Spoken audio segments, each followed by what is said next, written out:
Invitation came in a group text. Not a card, not a call. A group text to a family chat I'd been muted on for 6 months. My aunt had added me back in, I guess, because she needed a head count. The message from my mother read, Olivia's bridal shower. Saturday the 14th at the Hargrove Club. Smart casual. Please dress accordingly. This is a formal venue. RSVP by Wednesday.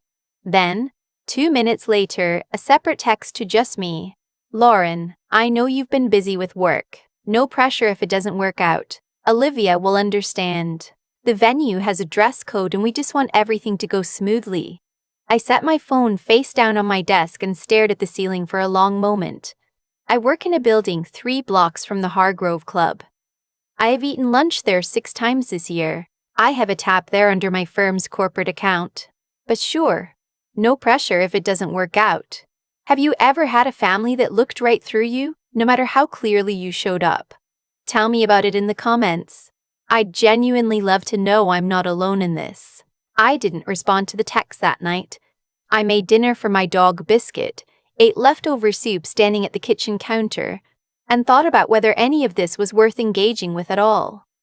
The thing is, I am not a difficult person to understand. I'm 31. I'm a senior associate at a mid-sized litigation firm. I passed the bar on my first attempt, which if you've ever sat for that exam, you know means something. I don't drive an expensive car.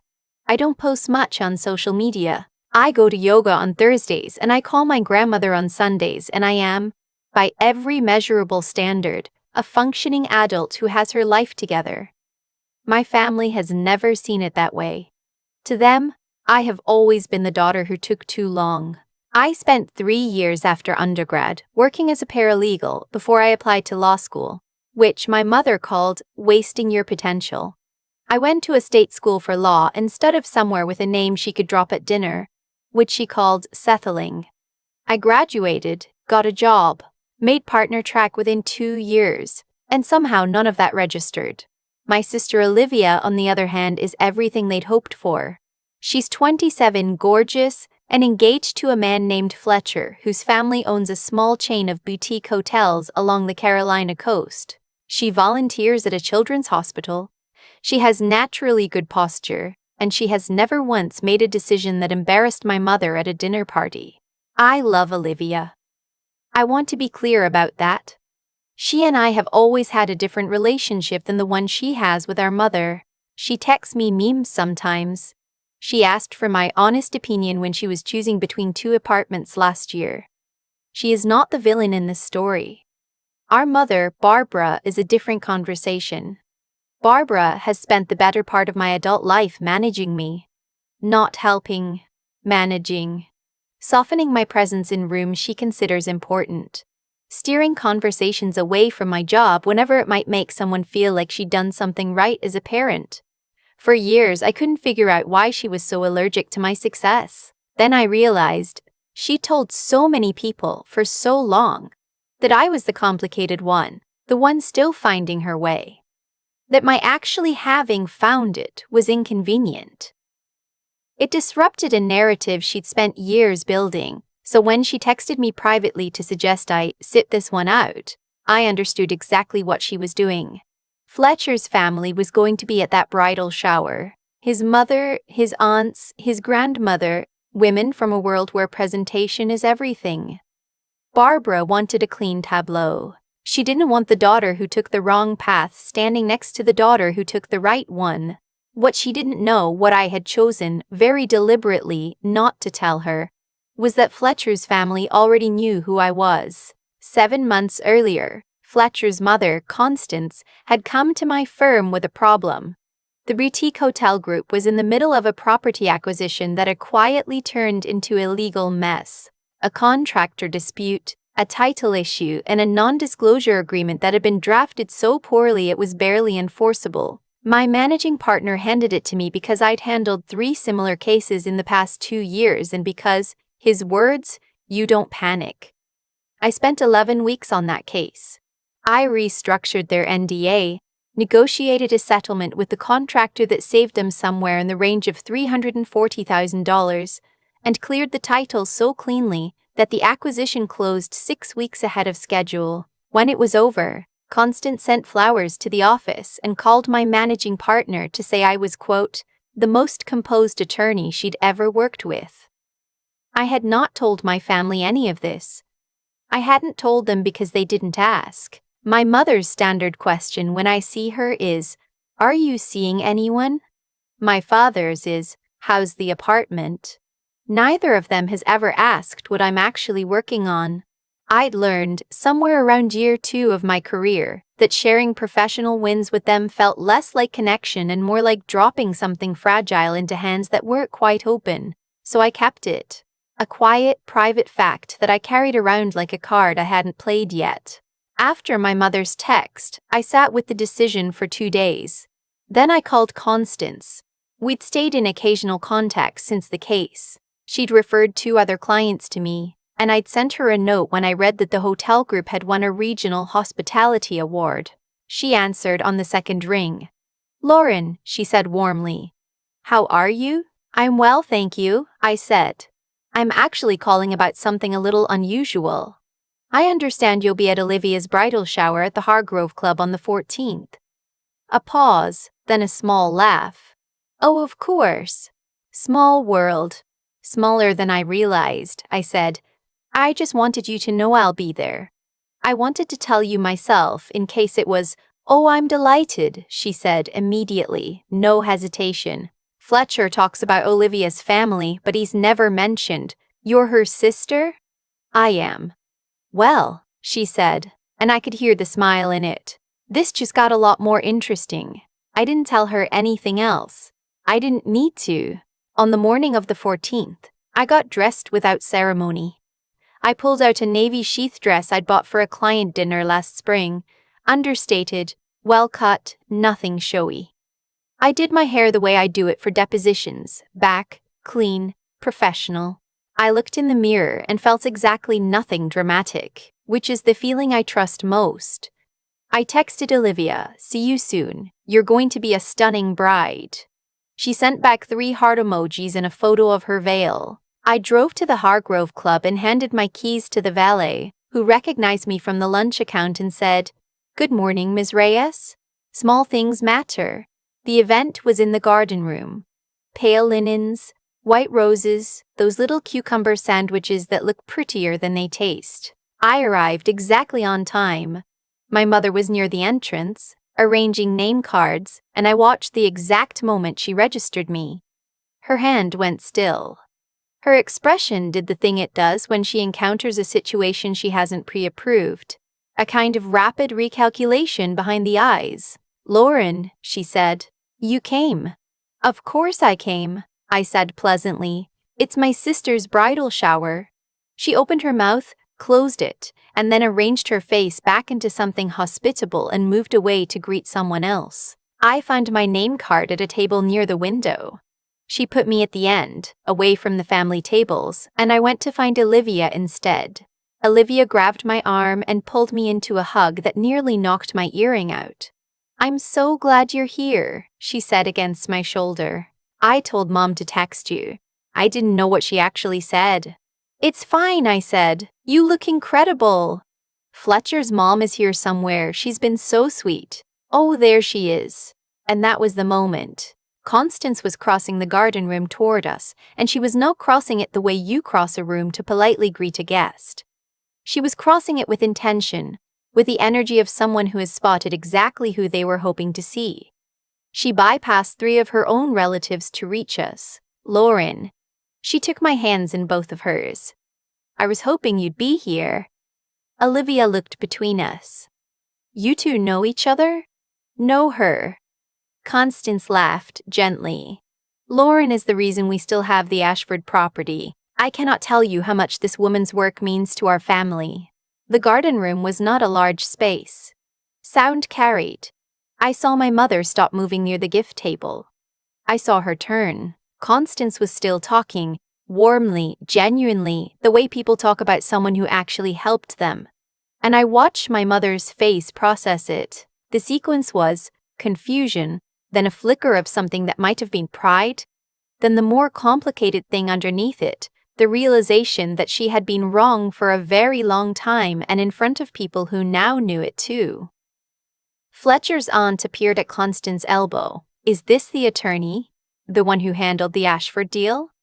She extended a hand toward me. "We heard so much about you. Fletcher said you were the sharpest person in every room." Olivia made a small sound that was almost a laugh. She squeezed my arm. I shook the aunt's hand and said thank you, and I kept my voice exactly the same temperature it always is, warm but level, present but unperformed. I'd learned a long time ago that the most powerful thing you can be in a room full of people trying to figure out what you are is simply, clearly yourself. My mother drifted toward us eventually. She had reorganized her expression into something gracious, but her hands were clasped in front of her the way they get when she's uncertain. "I didn't realize you knew Constance," she said to me. "I represented her family's business last year," I said. "You never mentioned it. You never asked." It wasn't cruel when I said it. I wasn't performing anything. It was just a fact, stated quietly, and the truth of it landed in the space between us and sat there. Constance, bless her, filled the silence with something kind. "Barbara, you must be so proud. Lauren has one of the finest legal minds I've encountered, and I've worked with attorneys all over the eastern seaboard." My mother said, "Yes, of course," and her voice was smaller than I'd heard it in years. We sat down to lunch. I was moved to a different table, the family table, at Olivia's quiet insistence, and I ate a very good chicken salad and talked to Fletcher's grandmother about her garden and thought about almost nothing in particular. It was one of the more peaceful hours I'd spent in my family's orbit in recent memory. The complications came later, as they usually do. After the cake was cut and the gifts were being opened, my mother found me alone near the windows. She had a glass of white wine and the look of someone who has been rehearsing a speech. "I didn't know," she said. "I know you didn't. You should have told us. We would have been—" She stopped. Started again. "Lauren, why didn't you tell us how well you were doing?" I looked at her for a moment. Outside, someone's child was chasing a butterfly across the lawn. "Mom," I said, "I've been doing well for years. The question isn't why I didn't tell you. It's why you needed Constance Fletcher to say it before you considered it might be true." She didn't have an answer for that. I didn't need her to. What I needed, and what I'd needed for a very long time, was to stop waiting for the moment my mother would look at me differently. I had spent years, quietly without drama, building a life that I was genuinely proud of. Not for her. Not for the family chats and the group texts and the carefully arranged name cards at the end of the table. For me. For the version of me that had sat in a tiny paralegal office at 22. Tired and underpaid and absolutely certain that she was going somewhere, even if no one else could see it yet. The shower wrapped up around 4. Olivia hugged me for a long time at the door. "I want you to know," she said quietly, "that I've always known. I didn't know how to say it in front of her." "You don't have to say anything," I told her.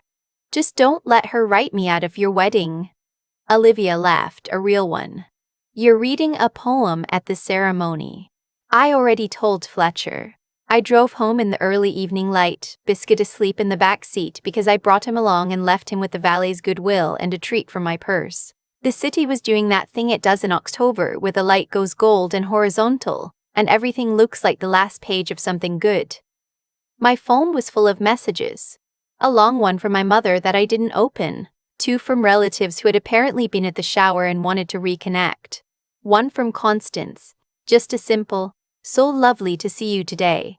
Your family is lucky even if they don't always know it." I read that one twice. Then I put the phone in my bag. Here's the thing no one tells you about being underestimated by your own family. It costs you something over time.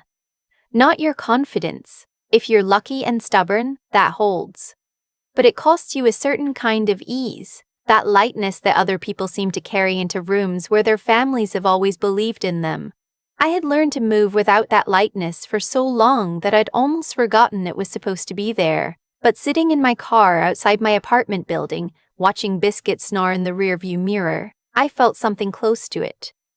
Not because my mother had finally seen me, not because Constance had said the right things at the right time, but because I had walked into that room without apology and been exactly who I am. And it had been enough. It had been more than enough. The following week, my managing partner called me into his office to let me know I was being elevated to senior associate with partnership track formalized 2 years ahead of the typical timeline. The firm was expanding its commercial litigation practice and they wanted me to lead the build-out. I called my grandmother to tell her. She said, "I always knew, baby. I told your mother 20 years ago that one is going to be something." I laughed so hard I cried a little, standing in the hallway outside my office in my good blazer, and it was the best I'd felt in years. My mother sent a card, a real one, the kind you buy at a proper stationery store, not a drugstore. Inside, in her handwriting, "I'm proud of you. I should have said it sooner." I put it on my desk. I didn't call her. Not that week anyway. Not because I was punishing her. I'm not built for that kind of thing. It takes too much energy and I have depositions to prep. But because some things need time to settle before you can hold them properly. Some repairs can't be rushed without breaking something else in the process. What I know now, that I maybe only half knew before, the people who need you to be small so that someone else can look taller. They are not the measure of you. They never were. And the moment you stop needing them to finally announce what you already know, something loosens. Something that had been held tight for years just releases. I'm not the difficult daughter anymore.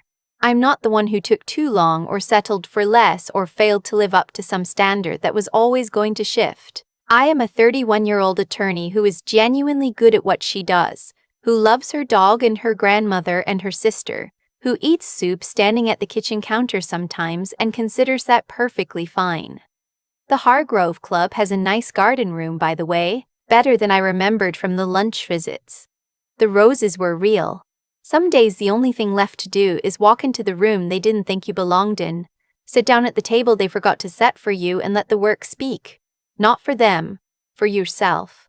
It was always for yourself. That's the part they don't understand and maybe never will. And that's okay. I've stopped needing them to. I've thought a lot about what actually happened that day at the Hargrove Club. Not the part where Constance found me across the room. Though I'll be honest, there was something quietly satisfying about that. I mean the part before. The part where I almost didn't go. Because I want to be real with you, I sat with my mother's text for 2 full days. 2 days of telling myself it wasn't worth the friction, that Olivia's shower was her moment and I didn't need to make it complicated. That maybe Barbara was right and I'd just make everyone uncomfortable. I almost talked myself into staying home. I almost let her manage me one more time. That's the thing nobody says out loud about being underestimated by your own family. It doesn't just hurt. It gets inside you. After long enough, you start doing their work for them. You start shrinking before they even ask you to. What changed my mind wasn't some big declaration of self-worth. It was a simpler thought. My sister wanted me there. Olivia had told me herself. And I had spent 7 years making myself smaller for Barbara's comfort. And not one of those years had made her think better of me. So why was I going to give her this one too? I went. I wore the dress I would have worn anyway. I showed up on time and I was exactly who I am. Not a performance of success. Not a rebuttal to anything my mother had ever said about me. Just myself. A woman who worked hard, built something real, and had the receipts to prove it without needing to wave them around. Here's what I've come to understand about cause and effect. Not in some abstract philosophical way, but in the very practical lived-in way that comes from watching how things actually unfold over time. What you build in private eventually becomes visible. It just does. You can hide your Tesla in a separate garage. You can deflect at family dinners. You can let people believe whatever story is convenient for them. But the work doesn't stay invisible forever. The clients you served, the problems you solved, the people whose trust you earned, those things exist in the world, and the world is smaller than anyone thinks. Barbara spent years deciding who I was before she ever looked closely enough to find out. That was her failure of character, not mine. And when Constance crossed that garden room to find me, It wasn't luck or timing or a convenient twist of fate. It was just the natural result of a decade of showing up fully, even when no one in my family was watching. I think about Lauren a lot. The 22-year-old version of me sitting in that paralegal office, exhausted, taking night classes, absolutely certain she was going somewhere even though she couldn't have told you exactly where. That version of me had no validation. She had no constants, no managing partner, no partnership track. She just had the decision, made quietly every single day, to keep going anyway. That's the only thing I know how to pass on to anyone listening.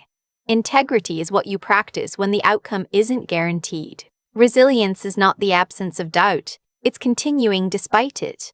And real intelligence isn't just knowing things, it's knowing which things are worth building and then building them with your whole self, whether or not anyone's paying attention. My mother sent a card eventually, a real one, and I put it on my desk, and I meant that. I'm not carrying bitterness. But I'm also not pretending the years of being managed and minimized didn't cost me something. They did. The difference is I chose a long time ago not to let that cost define the ceiling. The garden room roses were real, by the way, I checked.